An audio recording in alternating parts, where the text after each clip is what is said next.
MPO ভুক্তির দাবিতে আন্দোলনরত non MPO শিক্ষকদের উপর সাউন্ড গ্রেনেড ও জল কামান থেকে পানি নিক্ষেপ করেছে পুলিশ। এতে সচিবালয়ে অভিমুখে প্রবেশের চেষ্টা করা শিক্ষকরা ছত্রভঙ্গ হয়ে পড়েছেন। রোববার বিকেল 4টায় জাতীয় প্রেস ক্লাবের সামনের সড়ক থেকে সচিবালয়ের দিকে প্রবেশের পথে এই ঘটনা ঘটে। এতে বেশ কয়েকজন শিক্ষক আহত হয়েছেন।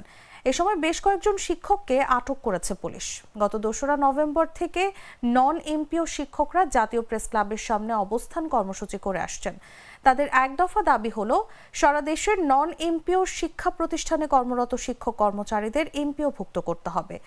এর আগে অক্টোবরে টানা 20 দিন নন এমপিও শিক্ষক কর্মচারীরা একই দাবিতে জাতীয় প্রেস ক্লাবের সামনে অবস্থান কর্মসূচি করেন। দাবি পূরণে আশ্বাস দেয়ায় সেই দফায় তারা ফিরে যান।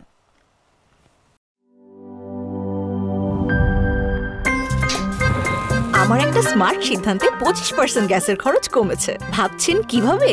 সাধারণ গ্যাস স্টোভ বদলে আমি এনেছি আরএফএল গ্যাস স্টোভ। এর সাইন্টিফিক নজল ও ব্রাস বার্নার ক্যাপ সমানভাবে তাপ ছড়িয়ে রান্না করে দ্রুত। তাই গ্যাসও বাঁচায় 25%, টাকাও বাঁচে 25%। আরএফএল গ্যাস স্টোভ নিরাপদ ও গ্যাস সাশ্রয়ী।